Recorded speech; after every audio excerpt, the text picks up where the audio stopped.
দেখছেন সময় সংবাদ। এখন প্রতিটি পার্কে ফ্যামিলি প্যাক বিস্কিটের সাথে একটি আকর্ষণীয় চা চামচ অথবা গ্লাসম্যান একদম ফ্রি। জলদস্যু দমনে পুলিশ, র্যাব ও কোস্টগার্ড প্রতিনিয়ত নানামুখী পদক্ষেপ নিচ্ছে। বন্দুকযুদ্ধে নিহত হচ্ছে দস্যু ও দস্যু নেতারা, কিন্তু তারপরও দমানো যাচ্ছে না জলদস্যুদের তৎপরতা। একটি দল চিহ্নিত হতে না হতেই নতুন করে তৈরি হচ্ছে আরো দল। সম্প্রতি বরগুনার পাথরঘাটা উপজেলার বিভিন্ন এলাকায় বেশ কিছু মানুষের মধ্যে দস্যু হওয়ার প্রবণতা বেড়ে গেছে। এ অবস্থায় জেলা পুলিশ এ প্রবণতা রোধে ভিন্নধর্মী কার্যক্রম শুরু করেছে। এম এ আজিমের পাঠানো তথ্য ও এস এম সিফাতের তোলা ছবি নিয়ে ডেস্ক রিপোর্ট।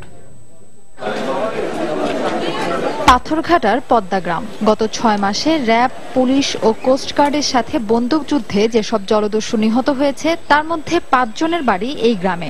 এই হিসেবই বলে দেয় এই গ্রামের মানুষ যুক্ত হয়ে পড়েছে দস্যুতার সাথে। শুধু পদ্মা নয়, পাথরঘাটা উপজেলার হরিণঘাটা, লালদিয়া, হাড়িটানা সহ বেশ কিছু গ্রামের মানুষ যুক্ত হচ্ছে জলদস্যুতায়। গ্রামগুলো থেকে সুন্দরবন ও সমুদ্র কাছে হওয়ায় অল্প সময়ে বেশি অর্থ উপার্জনের আশায় গ্রামবাসী যুক্ত হচ্ছে অপরাধমূলক কার্যক্রমের সাথে। এলাকার মৎস্যজীবীদের দাবি, দস্যুদের পরিবারগুলোকে সচেতন করে তোলা গেলে অনেকেই জলদস্যু হওয়া থেকে নিবৃত্ত হবে। দেশে তো ৩০০ টাকার বেশি ডেলি হয় না, ওটা তো ডেলি ৫,০০০, ১০,০০০ বা ১ লাখ টাকা দৈনিক ইনকাম হয়। মনে করেন ৩০ জনের রেলে নিয়েই হাইয়ার বার আটকাইয়া চাঙ্গা কাঠ দিয়ে থই দেবে, থইয়া হাইয়ার বার আপনার ২ দিন ৩ দিন পর কই ভাই ফোন দিয়া গার্জেনের ২ লাখ টাকা লাগবে। আজ বলমু অমুকে ডাকাতি করে, কালকে আমরা সাগরে গেলাম আর আমাগই ওরা বেশি টর্চার করে। আমার ছেলে আমার জিজ্ঞেস করতে হবে তোমার ছেলে কই, তোমার ছেলেরে আমার ২৪ ঘন্টার মধ্যে দেখাও। চেয়ারম্যানও কয় না, চেয়ারম্যান তো ওই কই গেল, কিন্তু আর কোনো মেম্বার না, কোনো প্রশাসনও এই ধরনের আচরণ করে না। সম্প্রতি এসব এলাকায় জলদস্যু দমন সংক্রান্ত সভা শুরু করেছে পুলিশ প্রশাসন।